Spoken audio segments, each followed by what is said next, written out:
Hello, you're kicking off the Sunday's edition of Qpvn English News Bulletin with Milinchi and some headlines. First lawmaking forum held in Hanoi. Military Region 7 responds in time to London floods. ASEAN and Chinese young officers foster understanding and friendship. On the morning of November 22nd, under the chair of National Assembly Chairman Chen Thanh-Mẫn, the Standing Committee of the National Assembly organized the first lawmaking forum under the theme Perfecting Institutions and Laws to Meet the Requirements of National Development in the New Era. The event saw the attendance of permanent National Assembly Vice Chairman Đỗ Văn Chiến and leaders of the National Assembly, government and militaries. Senior Lieutenant General Lê Huy Vịnh, Deputy Defense Minister, also attended the event. This is the first time the forum has been held alongside the review of the 15th National Assembly's tenure.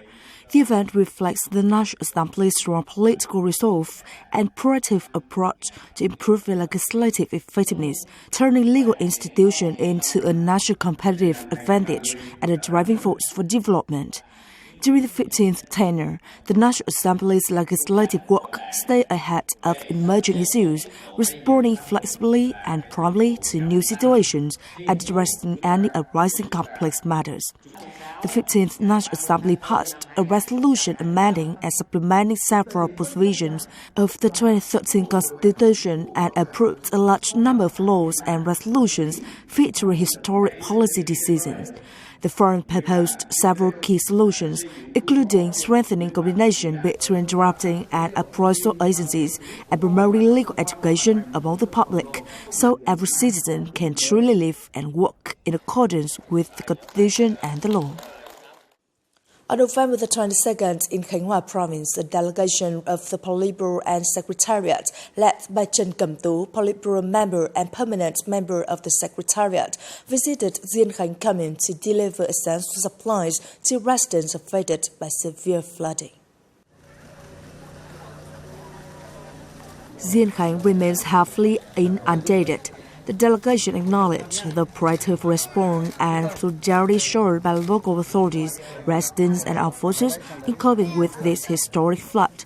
Permanent member of the Secretariat, Trần Cẩm Tú, offered words of sympathy and encouragement, urging all levels of government to urgently address the aftermath and ensure that no residents face food shortages, lack clean water, or remain trapped in dangerous areas.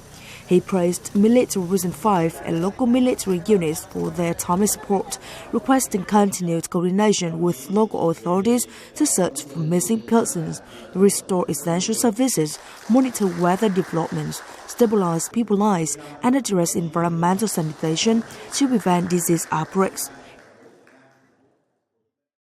Deputy Prime Minister Nguyễn Hòa Bình inspected flood response work and visited flood-affected residents in Đắk Lắk. Senior Lieutenant General Trương Thiên Tô, Vice Chairman of the General Political Department of the Vietnam People's Army, joined the delegation.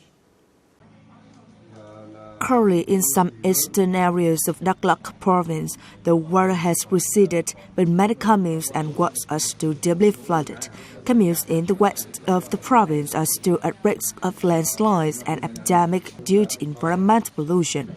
Deputy Prime Minister Nguyễn Hòa Bình encouraged local residents to overcome current difficulties to stabilize their lives quickly.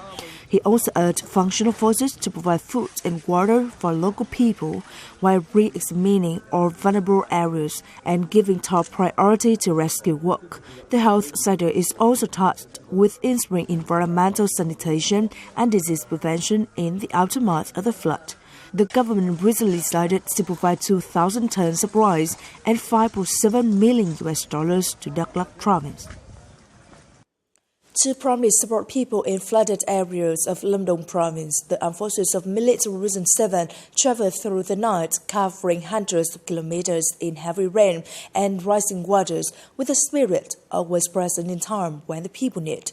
Together with local authorities, they urgently helped residents stabilize their lives as soon as possible.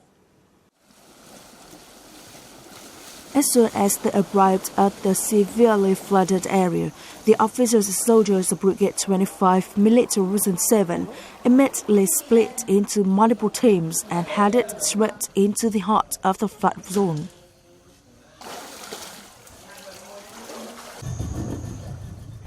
The flooding submerged the house and more than 1,000 square meters of crops belonging to Mrs. Phạm Thị Tâm. The armed forces arrived just in time to help her and many other households overcome the aftermath of the disaster. I saw the soldiers all drenched, yet they still came to help us. I'm very grateful. I haven't been able to eat or sleep. There's nothing left.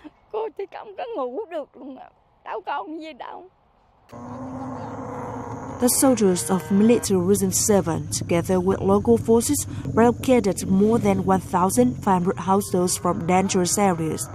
As the water receded, they cleaned right away. The troops stayed in the area. We support local people with essential supplies and help them clean up and quickly stabilize their lives. The timely, dedicated and responsible presence of officers and soldiers from Military Region 7 has become a source of strength for the people amid the floodwaters.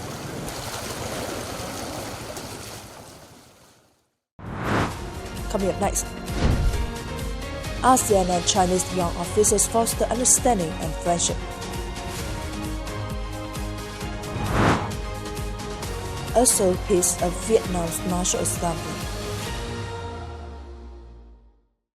As part of the 4th ASEAN-China Young Officers Exchange Program taking place from November the 17th to the 24th in China, young officers from the Vietnam People's Army and ASEAN countries visited several units of the China People's Liberation Army. At Air Brigade 83 under the Eastern Theater Command Air Force, based at Shanghai Air Base, the delegation admired aircraft and equipment in service, including the JS-7 Flying Leopard fighter bomber, and learned about the unit's history and operational achievements. Established as an official air base in 2000, the brigade inherits the traditions of the Kangchao Air Base, regarded as the cradle of China's Air Force.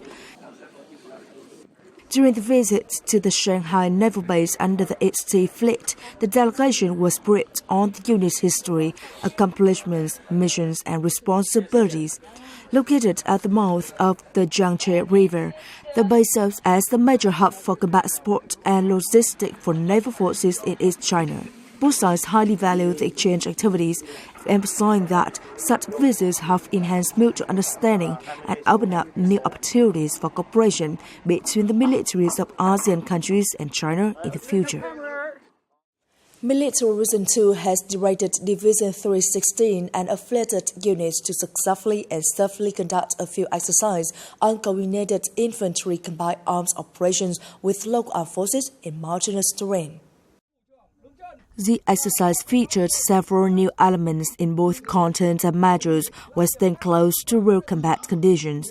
Units established a command post using the Ministry of National Defense updated model and arranged fortified positions in newly designed, well-camouflaged layout. During the exercise, the commanding board did not provide the scenario in advance and shortened preparation time, focusing instead on key tasks to strengthen commanding capabilities at all levels. The exercise also enhanced coordination between the division, units, and local armed forces in mountainous defensive operations. The National Assembly of Vietnam is a place where millions of hearts beat at once. From the vast mountains of the northwest to the fertile deltas, coastal fishing villages, and bustling modern cities, each deputy has a story, a living piece of the nation map. In that sense, ordinary people from the most challenging lands can achieve extraordinary things, illuminating faith and hope for entire communities. They are not just pieces of the assembly, they are its very soul.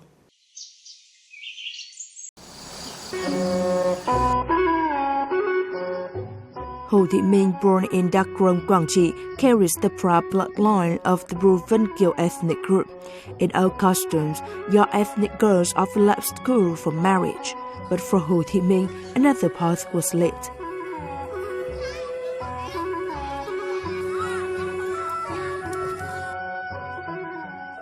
I was born into a family when my father was a Johnson soldier. After national reunification, instead of returning to his hometown, he chose to settle down in Khe Sanh, a land rich in heroic tradition. It was there that my sister and I were raised and educated to become useful citizens of society. In Khe Sanh, I was fortunate to receive care from the party and the state, allowing me to study at an ethnic boarding school and later at the University of Education. After completing my master's degree, I continued working at Khe Sanh School. At the time, district leaders began to take notice and transferred me to work at the district party committee.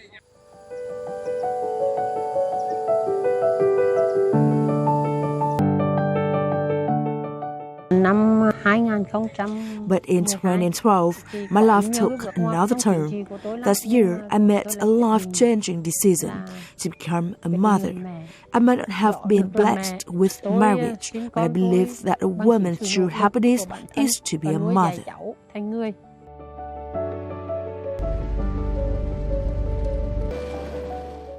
The organization nominated me to run for the 14th National Assembly. I was truly fortunate to receive such deep affection from the people. They recognized my dedication to study, my constant efforts, and my determination to overcome social barriers. It was their trust that gave me the chance to prove myself as a public servant of the people. For ethnic minority deputies, taking part in parliamentary activities require tremendous effort as they must overcome many barriers from living conditions and travel difficulties to traditional customs and mindset. The life of a mother and a National Assembly deputy is like a Johnson chair, just winding, but always opening a new path forward.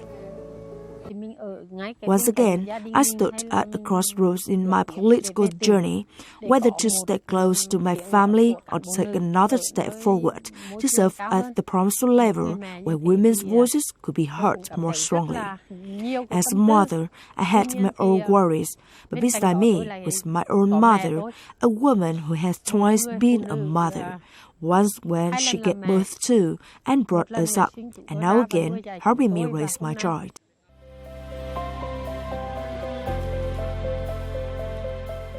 I'm proud of my daughter. I just do what a mother should do. I tell her, focus on your work. I take care of your son. All I wish is for her to fulfill her duty, to deserve the trust of both the state and the people. Ho Chi Minh's personal sacrifices brought tangible results, improving livelihoods and welfare for ethnic communities. She listens to our concerns and conveys them directly to the National Assembly. We are very happy. Thanks to her, many new livelihood projects and social programs have come into life. Her work in the National Assembly has been excellent, close to the people. She always listens to them and helps them understand the party's policies, turning the resolutions into reality.